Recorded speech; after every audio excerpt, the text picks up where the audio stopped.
Mayoría todavía faltan ahí algunos por ingresar, pero considero pertinente ya adentrarnos a la materia. Bien, estuvimos analizando durante la última sesión de manera genérica lo que es el concepto del amparo para después determinar qué se entiende por el amparo en materia penal. Y establecíamos de manera genérica que el amparo pues es un mecanismo de control constitucional y de la convencionalidad, no solo para la defensa, sino en su caso la restitución de los derechos humanos que considera le han sido transgredidos a una persona y que están plasmados tanto en la Constitución Federal como en los tratados internacionales de los que México es parte. Y en ese sentido establecíamos entonces que el amparo como mecanismo de control constitucional y de la convencionalidad tiene dos objetivos primordiales. El primero es ser el instrumento protector de los derechos humanos reconocidos tanto en la Constitución Federal como en los tratados internacionales de los que México es parte, y en segundo lugar reparar cualquier violación a los derechos humanos que en su momento haya considerado el juez de amparo que le han sido violentados al gobernado. A esto le vamos a conocer como el principio protector y el principio reparador. Ahora, para poder determinar en su momento qué entendíamos por el amparo en materia penal, pues hicimos un breve análisis de lo que es el derecho penal, el derecho procesal penal, qué entendemos por el delito. Incluso estuvimos analizando algunas cuestiones relacionadas con los requisitos de procedibilidad en materia penal, y donde concluimos pues que desgraciadamente en la academia se limitan a enseñarnos que los requisitos de procedibilidad son dos: la denuncia y la querella. Ya vimos que no es así, existen otros requisitos que se llaman los requisitos equivalentes, que a su vez se subclasifican en diversas especies. Hablábamos de la declaratoria de procedencia, por ejemplo, en delitos que están relacionados con funcionarios públicos de alto rango, diputados, senadores, gobernadores de los estados, y que está regulado en forma expresa por el artículo 110 constitucional, y donde para poder proceder en contra de un funcionario de esta categoría, pues la Cámara de Diputados, ya sea federal o estatal, dependiendo quien sea la competente. Si hablamos por ejemplo de un funcionario federal, pues quien tiene que hacer esa declaratoria es la Cámara de Diputados. Pero si estamos hablando de un funcionario de la administración pública local, pues obviamente a quien le compete es al Congreso local de la entidad federativa correspondiente. Y en ese sentido el artículo 110 constitucional menciona que, si bien es cierto, pudiera intervenir la Cámara de Diputados y hacer una declaratoria, esta no es vinculante. ¿Esto qué quiere decir? Que si ellos determinan que sea lugar a proceder en contra de un funcionario público de alto rango de nivel local, quien finalmente tiene la facultad de decidir si hay lugar a proceder o no en contra de un funcionario de este nivel, pues es precisamente el Congreso de la entidad federativa respectiva, ¿sí? Ahora, también hablábamos de la declaratoria de perjuicio en delitos de carácter fiscal, que es la manifestación que hace una dependencia pública en el sentido de que se ha causado un perjuicio al erario público. Puede ser de una dependencia de carácter federal si estamos hablando de un delito fiscal del orden federal, por ejemplo los que estén previstos en el Código Fiscal de la Federación. Y si hablamos de un delito del orden común, pues tendría que ser, por ejemplo, la Secretaría de Finanzas de la Ciudad de México o de las entidades federativas correspondientes, incluso de los municipios, porque también tenemos tesorerías municipales y hay delitos de esa naturaleza que están regulados también en algunas entidades federativas. Entonces, si no existe la manifestación expresa de una dependencia de gobierno en el sentido de que se le ha causado un perjuicio al erario público, ya sea federal, estatal o municipal, pues no se puede ejercitar la acción penal. Hablábamos también de la declaratoria de contrabando para delitos precisamente de contrabando y que están normados por el Código Fiscal de la Federación, por supuesto la ley aduanera, y también hablamos de la manifestación, o más bien la petición expresa de los organismos públicos desconcentrados, en este caso de la Secretaría de Hacienda y Crédito Público, como por ejemplo la Comisión Nacional Bancaria, para delitos de carácter financiero, donde alguna institución financiera sufre un detrimento en su patrimonio y se pide la opinión técnica de estos organismos, y una vez emitida entonces se puede ejercer la acción penal correspondiente. Entonces son requisitos excepcionales, vamos a decirlo de alguna manera, pero que nosotros debemos conocer. Ya vimos que no están regulados de manera, vamos a decirlo, específica en el Código Nacional de Procedimientos Penales, solamente los menciona, dice que para proceder penalmente en contra de una persona tiene que existir denuncia, querella o su requisito equivalente, ¿sí? Pero los requisitos equivalentes como tal, ya lo vimos, están normados por leyes especiales. Ya vimos que incluso tratándose de la excitativa no está regulada por un ordenamiento local, sino por los tratados internacionales. Entonces hay una convención de Versalles precisamente, que es un tratado internacional para la suscripción de tratados internacionales, y ahí se hace referencia que tratándose de delitos de carácter diplomático se tendrá que agotar este requisito excepcional que se conoce como la excitativa. Bien, ¿qué más estuvimos analizando? Pues lo relativo a lo que es la diferencia entre el derecho penal y el procesal penal. El derecho penal, pues establecimos, se encarga de determinarnos qué es un delito, cuáles son sus penas o medidas de seguridad, mientras que el derecho procesal penal, pues es el que se va a encargar de regular, ¿verdad?, el procedimiento a efecto de determinar si la persona a quien se le está atribuyendo la comisión de un hecho aparentemente constitutivo de delitos es responsable o no, y en caso de que sí, pues se le imponga la pena respectiva, y en su caso se le condene a la reparación del daño. Luego entonces, partiendo de esto, determinamos que el derecho de amparo en materia penal pues va a ser el mecanismo de control constitucional y de la convencionalidad, que tendrá por objeto combatir normas de carácter general, ya sea de carácter autoaplicativo o heteroaplicativo, que menoscaben o afecten los derechos de un justiciable en materia penal. Más adelante vamos a adentrarnos para determinar cuándo estamos en presencia de una norma de carácter autoaplicativo, cuándo es de carácter heteroaplicativo, qué plazos tenemos para promover la demanda de amparo en uno y otro caso. Los que hicieron el favor de acompañarme en la conferencia de datos biométricos, pues ahí hice una breve explicación de lo primero, de lo que es una norma general, cuándo es de carácter autoaplicativo, cuándo heteroaplicativo, y cuáles son los momentos, ¿no?, oportunos que tenemos para promover el amparo. Ahora lo vamos a ver en específico, pero en la materia penal. Bien, también procede contra actos fuera de juicio, dentro de juicio o después de concluido el juicio. Esto nos obligó a distinguir entre la diferencia entre lo que es propiamente el procedimiento, ¿verdad?, penal, y lo que es el proceso o juicio, porque si bien es cierto, para efectos procesales, proceso o juicio no es lo mismo, para la ley de amparo son sinónimos el término proceso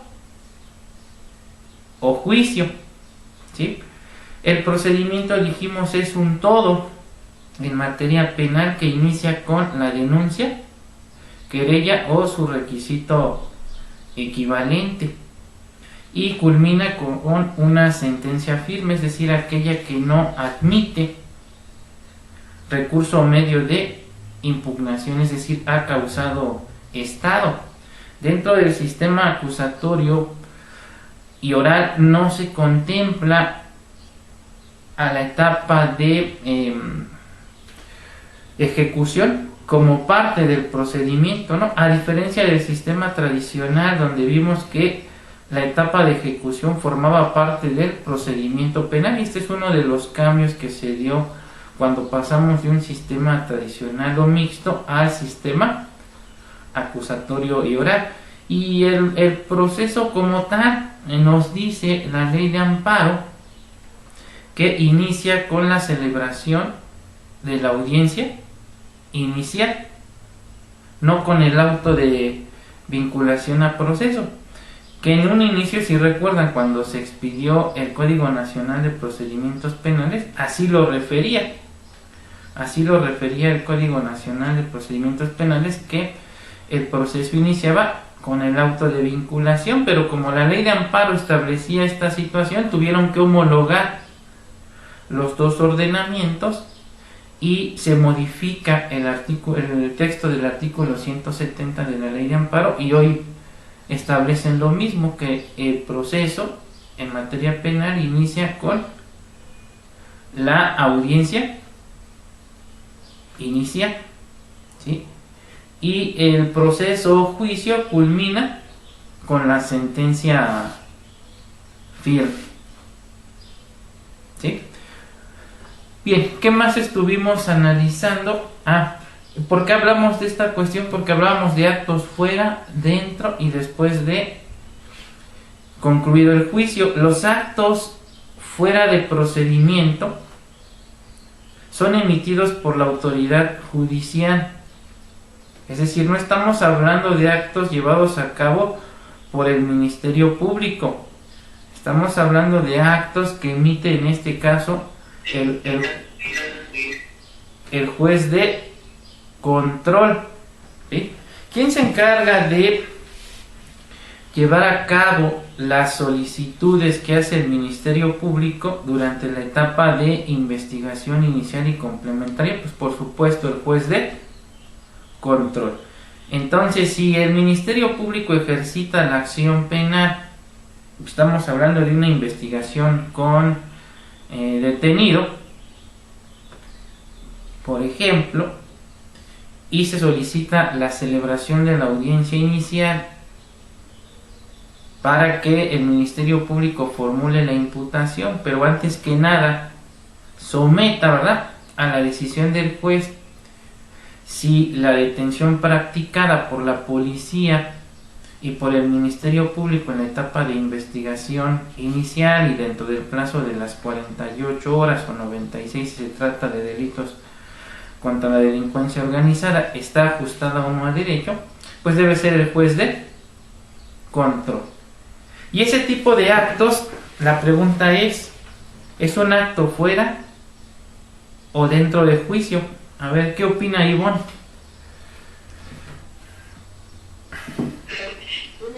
Buenos días. Es un acto dentro del juicio. Ok, correcto. ¿Por qué? No se trata de atinar, sino de a ver si estamos comprendiendo, ¿verdad? Sí, claro. ¿Me repites la pregunta otra vez?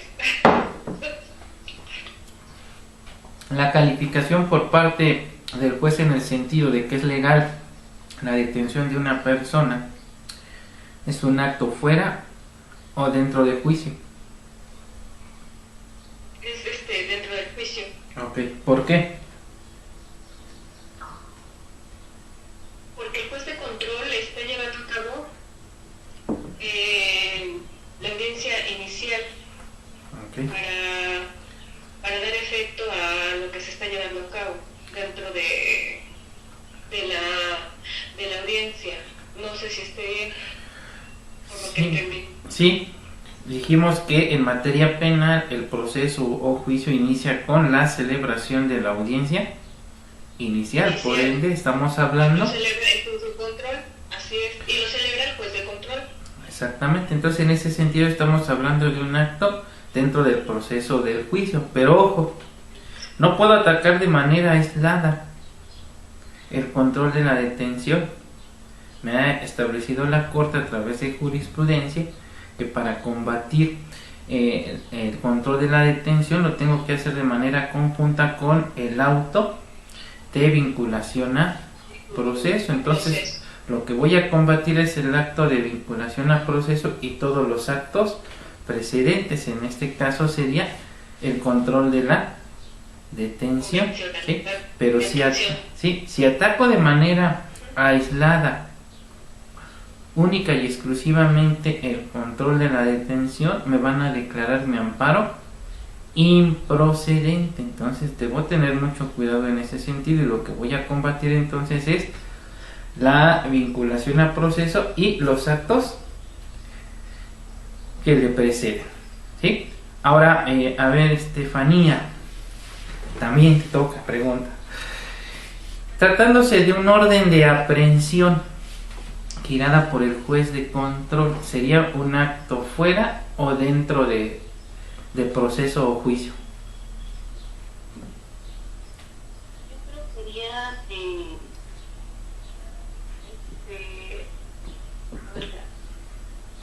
de primera, Sería, perdón, ¿cómo? dentro.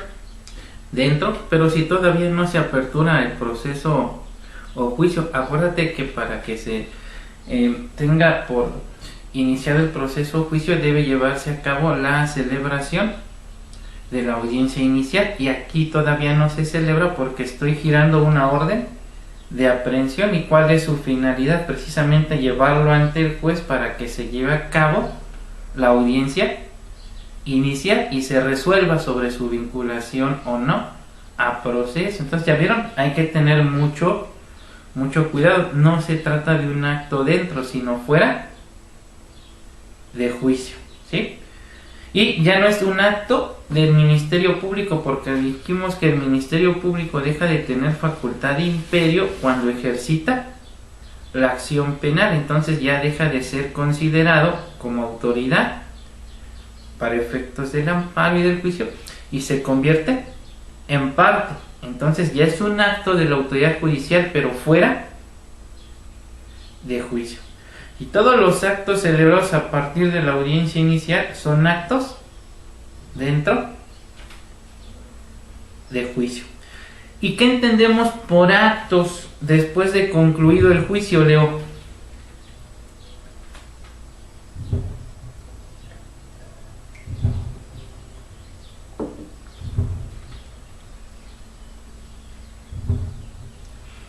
Creo que tiene apagado su micrófono, Leo.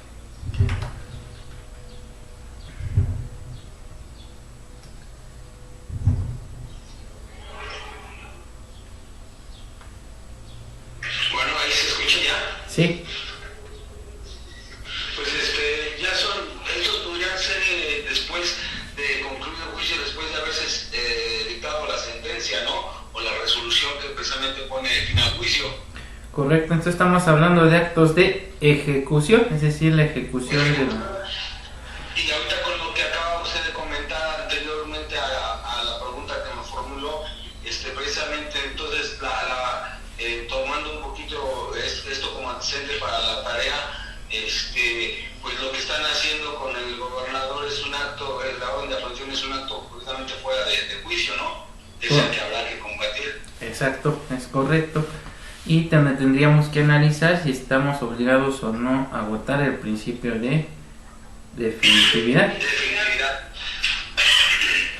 ¿Sí? Así es. Bien, entonces decíamos, estamos hablando del amparo indirecto en materia penal, sus causales de procedencia. Entonces hablamos que procede contra actos, normas generales, ya pueden ser autoaplicativas, heteroaplicativas. Hablamos de actos fuera, dentro y después de concluido. Es decir, si hablamos de la ejecución, pues normalmente van a ser actos entonces del juez de ejecución, ¿verdad? De sanciones penales. Si son actos dentro, pueden ser actos del juez de control o incluso del juez o tribunal de enjuiciamiento. Y se pueden dar tanto en la investigación complementaria como en la etapa intermedia y por supuesto en la etapa de juicio. Y los actos fuera, pues como son de ejecución, pues obviamente se darán ante el juez de ejecución. ¿Sí? ¿Hasta aquí alguna pregunta? ¿No? Bueno, también establecimos que el amparo indirecto en materia penal puede proceder contra actos llevados fuera, dentro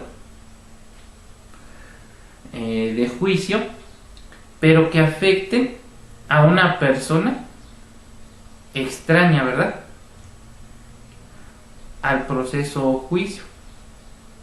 Es decir, esta persona no es parte de la controversia o del conflicto penal, sin embargo, por alguna situación se ve afectado en sus derechos humanos. Y me preguntaba, no me recuerdo si fue Verdín, que me preguntaba un ejemplo, y uno de ellos es, por ejemplo, cuando existe un homónimo, entonces hay dos personas con el mismo nombre,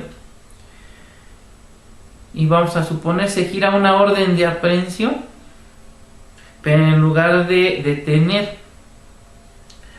a la persona realmente contra la cual iba a dirigir el acto, detienen a un tercero extraño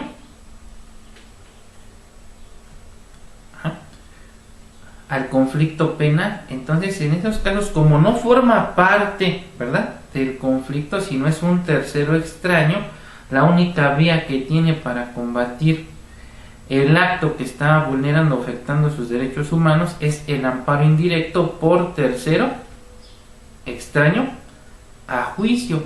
¿Y cuál es su finalidad? Pues obviamente que le den la oportunidad de demostrar precisamente que él es ajeno a ese conflicto, ¿sí?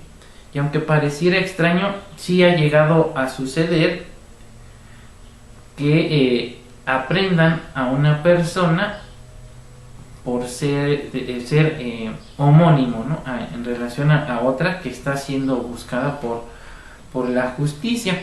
Para eso pues existen ya diversos métodos, ¿no?, de identificación y poder en su momento determinar si es o no la persona a la que se está investigando. ¿Qué más? También el amparo va a proceder contra omisiones del Ministerio Público durante la etapa de investigación, así como contra el acuerdo de reserva, del no ejercicio de la acción penal, el desistimiento de esta, siempre y cuando no se encuentre reparada, más bien reparado el daño a favor de la víctima u ofendido. Y señalábamos que precisamente tratándose de estos actos, por regla general vamos a estar obligados a agotar el principio de definitividad, dado que el Código Nacional de Procedimientos Penales contempla un recurso innominado. ¿Por qué innominado? Porque no tiene un nombre como tal, solamente hace referencia a que debemos solicitar audiencia ante el juez de control, ¿sí?, a efecto de que pues, seamos escuchados y en su momento se confirme o no la omisión que en su momento en la que incurrió el Ministerio Público. Sin embargo, también existen sus excepciones. Si estamos hablando de que la omisión consiste en que no me está permitiendo tener acceso a la carpeta como víctima u ofendido, la Corte ha establecido a través de jurisprudencia que eso se traduce en un acto de imposible reparación por vulnerar derechos sustantivos reconocidos tanto en la Constitución como en los tratados internacionales. Y en esos casos, aun y cuando se trate de la víctima o ofendido, no está obligada a agotar el principio de definitividad. Podrá acudir directamente ante el juez de distrito a promover el amparo indirecto. ¿Sí? ¿En qué otro caso no se estaría obligado a agotar el principio de definitividad? Bueno, por ahí existen unas tesis aisladas que hacen referencia al imputado, ¿sí? Como el dispositivo en comento del Código Nacional de Procedimientos Penales hace alusión en forma expresa, única y exclusivamente a la víctima u ofendido, pues algunos colegiados han interpretado este precepto en el sentido de que entonces no existe obligación expresa para el imputado, y en esos casos entonces podrá acudir de manera directa ante el juez de distrito a promover el amparo indirecto, ¿sí? Ahora, recuerden que son tesis aisladas. ¿Esto qué quiere decir? Que no son de alguna manera vinculatorias, son medios de ilustración. Entonces ahí tienen que recordar cuando la jurisprudencia es o no vinculatoria, ¿verdad?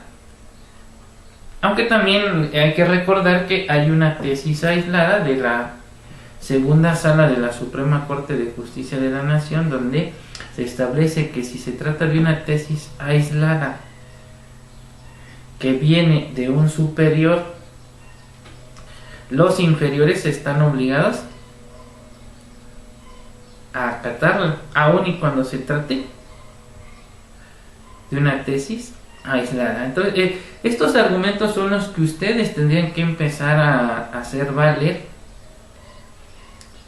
en sus promociones, en sus juicios de amparo, perdón.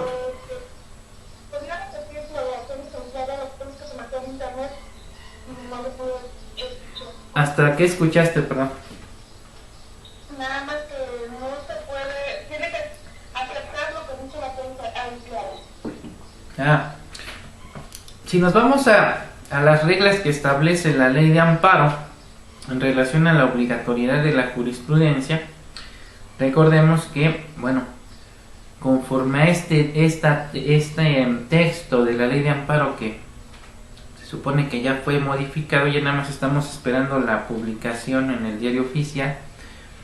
Bueno, las formas en las que se emitían la jurisprudencia era sistema tradicional, 5 sentencias ejecutoriadas en un mismo sentido y ninguna en contrario, y esta la emitían desde el pleno de la Corte, las salas, ¿verdad?, los tribunales colegiados de circuitos. Sin embargo, con la reforma,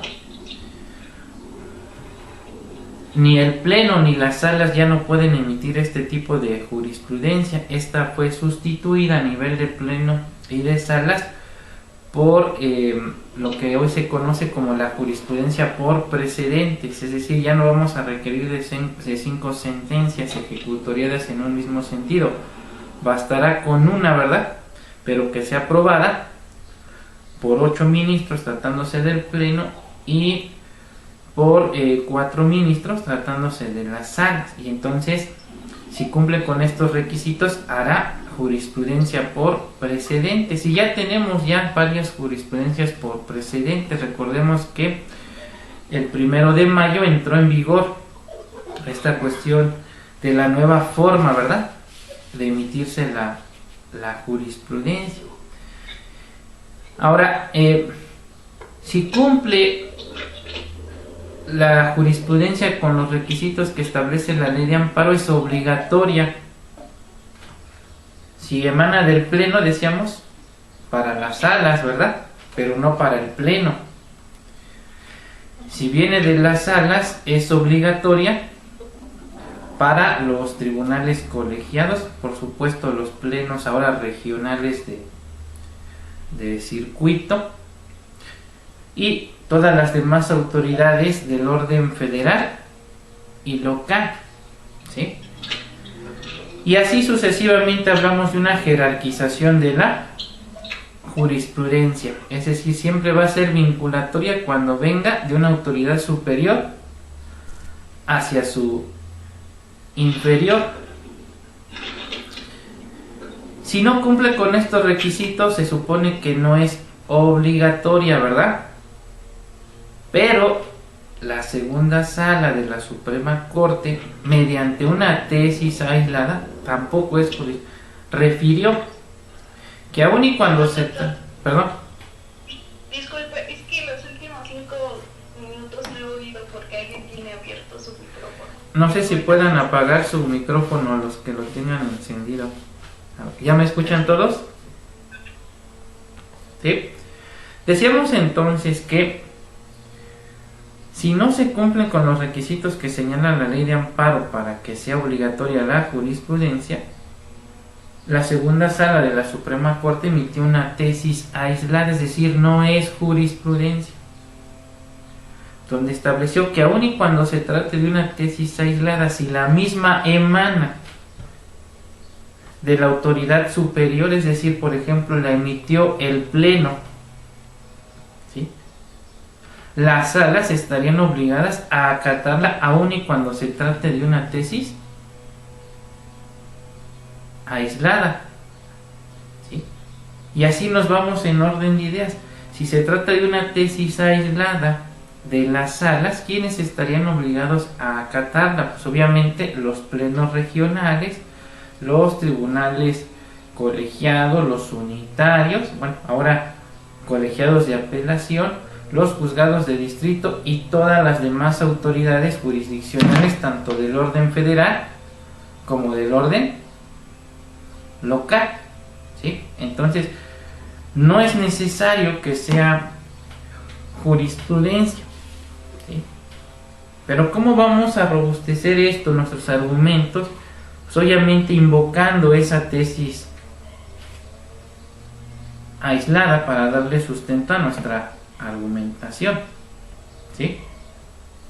Pero tiene que emanar de un superior. Si voy a hacer esta argumentación, por ejemplo, ante un tribunal colegiado, pues obviamente debo analizar que esa tesis aislada provenga por lo menos de las salas, ¿verdad? Y así sucesivamente, ¿sí? Si estoy ventilando un asunto ante un juzgado de distrito, pero no tengo una jurisprudencia, sin embargo hay una tesis aislada, pues obviamente debe emanar de un tribunal colegiado de circuito, porque pues, obviamente es su autoridad superior. Si lo estoy ventilando ante un tribunal colegiado, pues obviamente debe venir de algún pleno regional, que ahí cambia la regla. Acuérdense, tratándose de plenos, solamente es vinculatoria para su respectivo pleno, no para los demás. Sin embargo, lo pueden utilizar como un medio de ilustración para ver si convencen, ¿verdad?, al órgano jurisdiccional. ¿Qué más? Sí.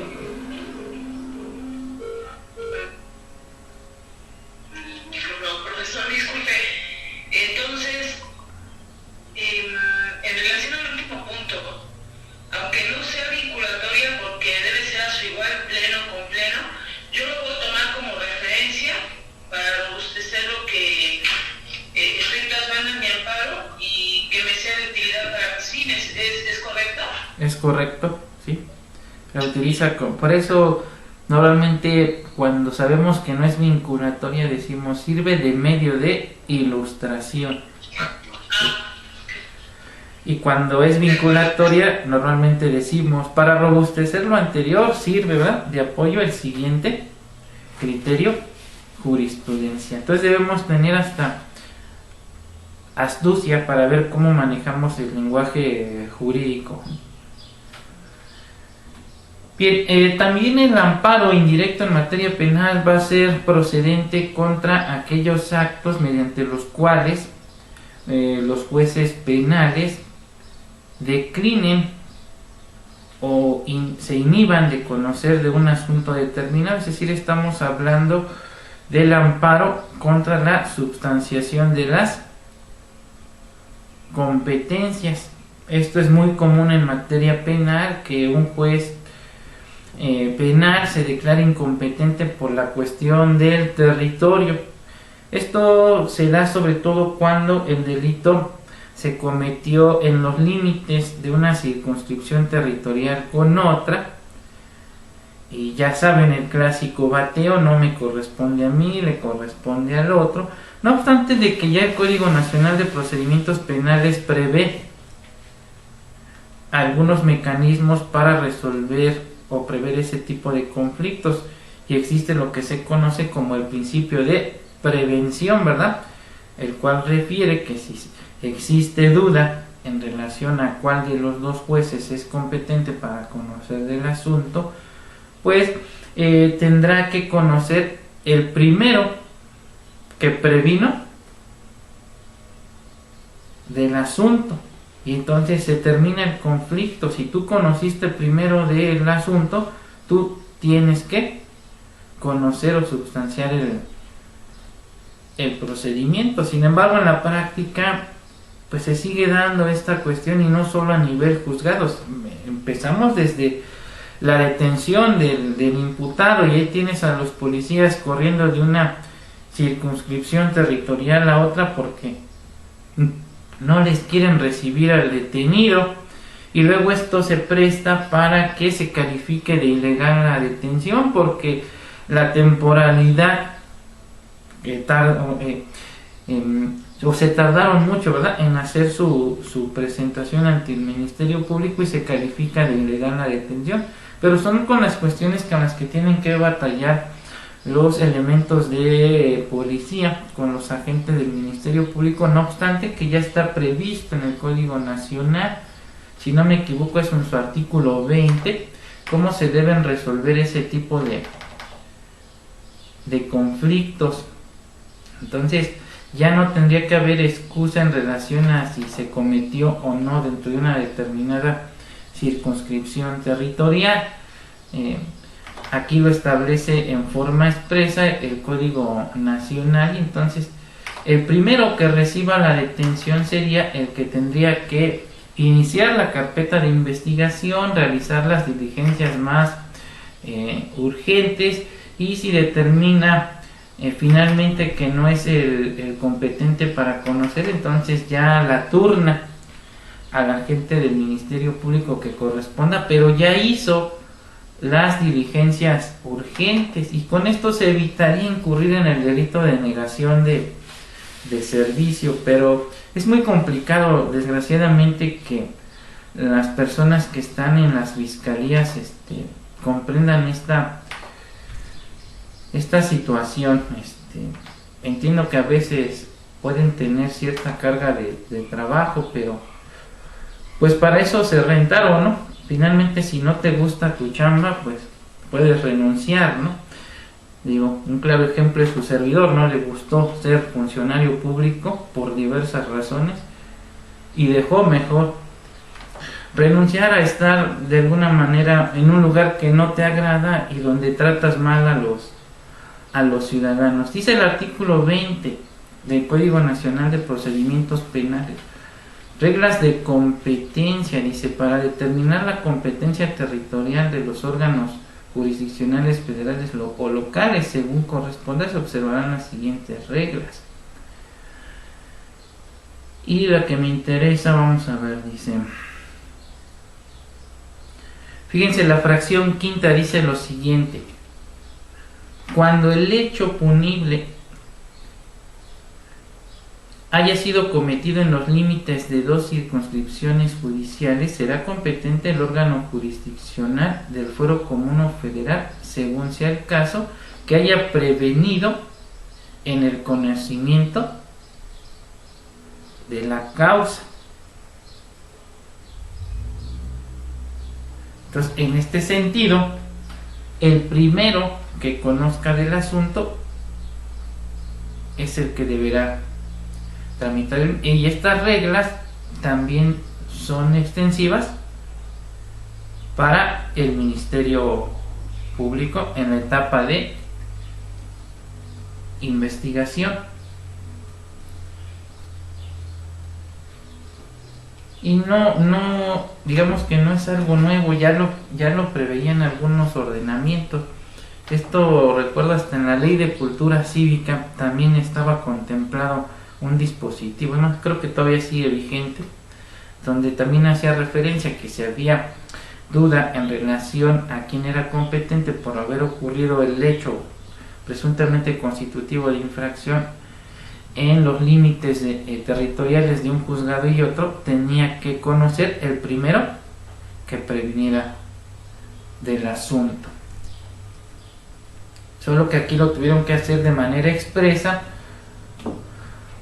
porque pues obviamente se sigue prestando mucho esta cuestión de, como dicen vulgarmente en la jerga jurídica, el bateo, no quiero conocer, le corresponde a otro ministerio público por la cuestión del territorio, que no debemos confundir, insisto, el territorio con jurisdicción, ¿verdad?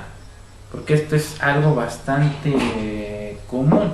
¿Y a qué se debe? También a una falta de técnica jurídica por parte del legislador, pero el legislador no es perito en la materia. Entonces es muy común que hasta un elemento de policía diga, es que se sale de mi jurisdicción. ¡Ay, caramba! ¿Y cuándo tú has tenido facultad para decir el derecho a dirimir controversias mediante el dictado de una resolución o sentencia? Se saldrá de tu zona de patrullaje, en el mejor de los casos de tu determinación, de tu circunscripción territorial, pero pues tú nunca has tenido jurisdicción, La jurisdicción es la facultad que tienen ciertos órganos para declarar o decir el derecho, Viene de jurisdictio, decir el derecho. ¿Y quién dice el derecho? Pues por regla general, un órgano con funciones jurisdiccionales, ¿sí? Pero como se los comento, pero los propios jueces incurren en ese error, como la ley hace referencia a jurisdicción, y dice, es que se sale de mi jurisdicción. No, se sale de tu ámbito competencial en base al territorio, pero la jurisdicción tú nunca la pierdes. No tienes competencia en base al territorio, pero jurisdicción siempre la vas a tener. Eres un órgano jurisdiccional, ¿sí? Pero acuérdense que la base de la jurisdicción es la competencia. Si no tengo competencia, pues no puedo decir el derecho, ¿verdad? Pero eso no implica que pierda su jurisdicción. Ejemplo, un juez penal tiene jurisdicción para declarar el derecho en el sentido de si una persona cometió o no un delito y en su caso imponerle una pena. Pero tiene jurisdicción para resolver controversias de carácter familiar. No, ¿verdad? ¿Por qué? Porque carece de competencia. ¿En base a qué? A la materia, ¿verdad? La materia es un criterio de competencia en base a la especialización que tienen determinados órganos para conocer de un determinado asunto.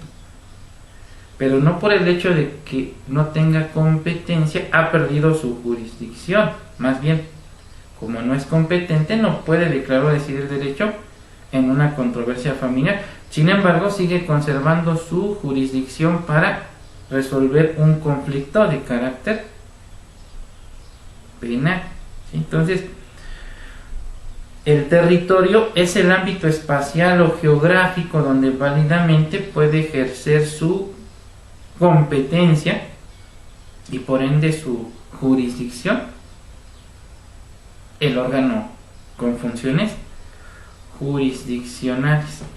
Bueno, un poquito de cultura jurídica. Eso se supone que nos lo enseñan en teoría general del proceso, pero bueno, a veces ya nos permeamos tanto de la práctica que se nos olvidan cuestiones muy esenciales. Bien, ¿qué más? Sí. Sí.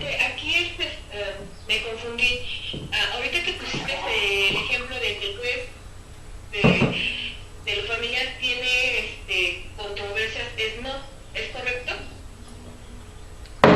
No tiene competencia para dirimir controversias de carácter familiar, por ejemplo, o sobre obligaciones. Pero sigue conservando su jurisdicción. Sobre asuntos o controversias de carácter penal.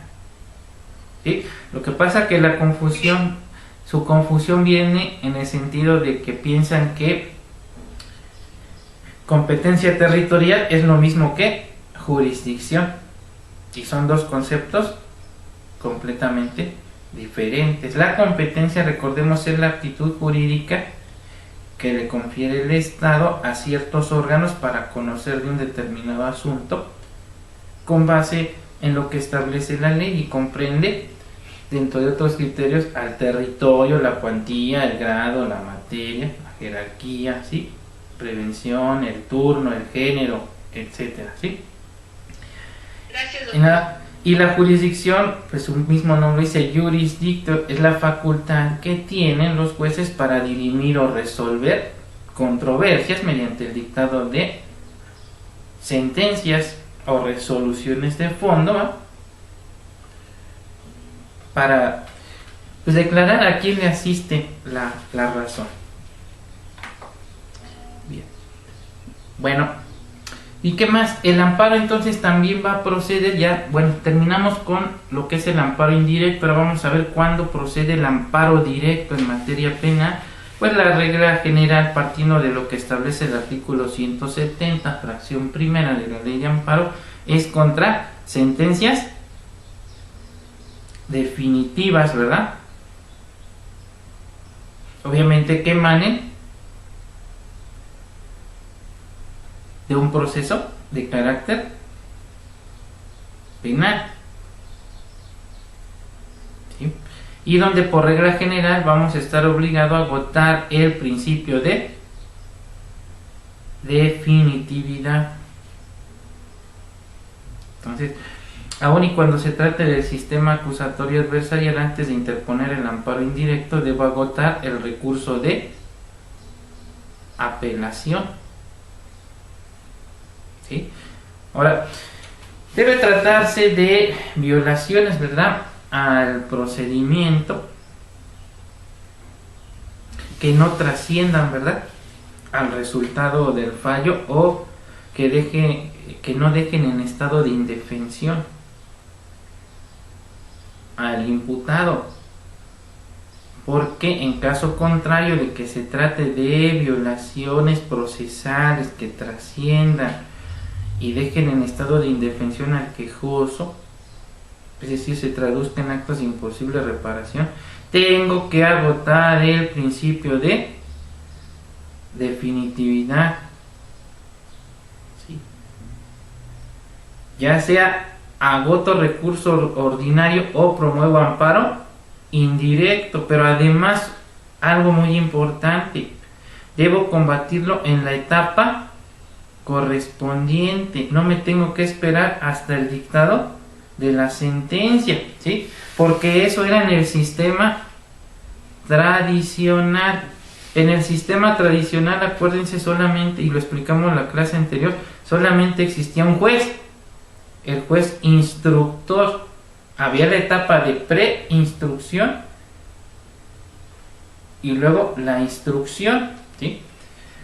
Y entonces solamente había un juez. ¿Esto qué quería decir? Que sí se podían dar violaciones procesales en la secuela procesal, y la única fase donde yo podía combatir esas violaciones era el dictado de la sentencia.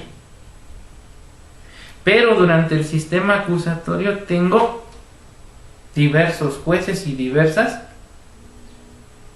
etapas. Entonces, si se cometió una violación en la etapa de investigación en su fase complementaria, ese es el momento oportuno para combatir esas violaciones. Y hace rato hablábamos, por ejemplo, de los actos dentro, ¿verdad?, de juicio. ¿Sí? Se me vinculó a proceso, pero considero que no había datos de prueba suficientes para sustentar la existencia del hecho y mi probable intervención. Es el momento oportuno para combatir ese acto, precisamente es la etapa de investigación. Sí, perdón. Doctor, ¿Sí? disculpe que lo distraiga. Es en relación al punto que Ariel nos comparte. Me llama la atención, nos comenta que en el sistema anterior, en el inquisitorio, si yo estoy con el ánimo de promover el amparo, tenía que esperar la sentencia. Vamos a suponer que ya emitieron sentencia en lo que era el sistema inquisitorio o mixto, el anterior. Me fui a un recurso ordinario, que es el recurso de apelación. No me lo dieron. Y en este caso, a estas alturas de ya que estamos en el nuevo sistema, entonces ya no es posible promover el amparo después de tanto tiempo porque se ratificó la sentencia. Bueno, acuérdense que tratándose del nuevo sistema, tengo que combatir las violaciones en la etapa correspondiente.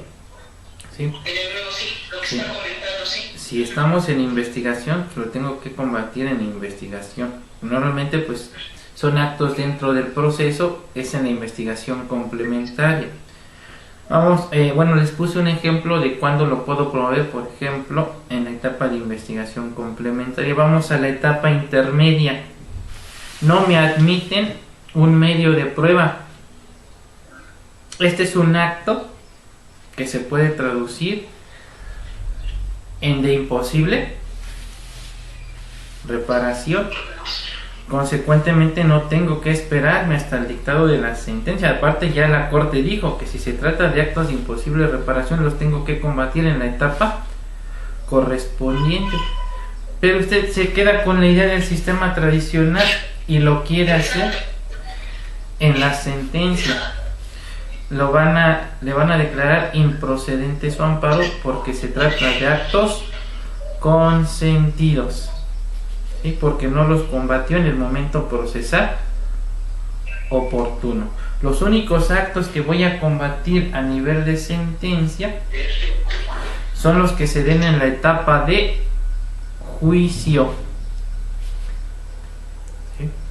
Todos los anteriores los tengo que combatir en su etapa correspondiente, ¿sí?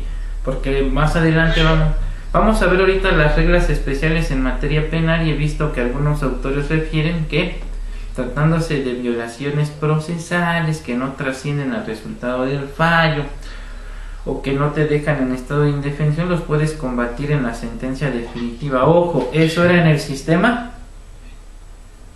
tradicional, en el sistema anterior. ¿Sí? En el nuevo sistema los tengo que combatir en la etapa correspondiente. Y eso no me lo dice la ley de amparo, eso nos lo dijo la jurisprudencia. ¿Sí? Y es por eso que hay que olvidar a la pregunta, porque no es necesidad de mi parte. Pero digo, bueno, lo podré interponer en el nuevo sistema. Ya en el anterior sistema ya hubo una sentencia, ya se apeló la sentencia, y a estas alturas, pues muchos pseudoabogados, dijera usted, dan falsas esperanzas a esta persona de que sí, mira, te tramito el amparo y te vamos a ayudar.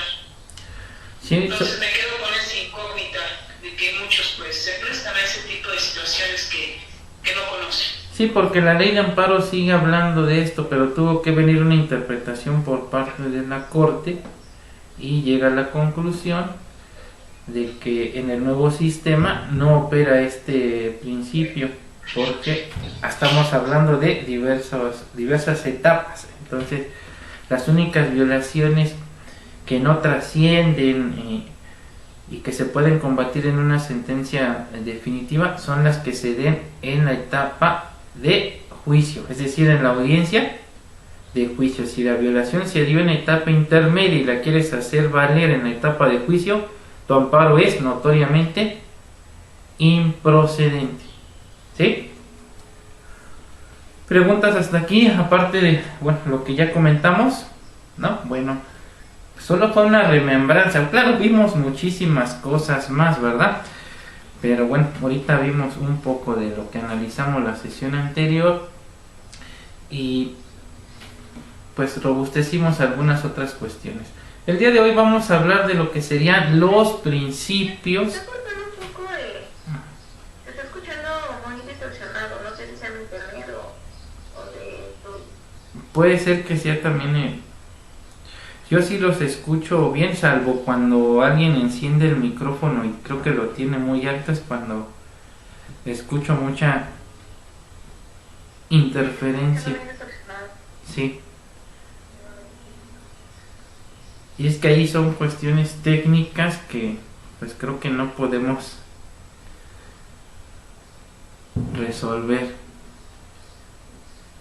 Bueno, decíamos entonces, vamos a ver los principios del amparo penal, ¿sí?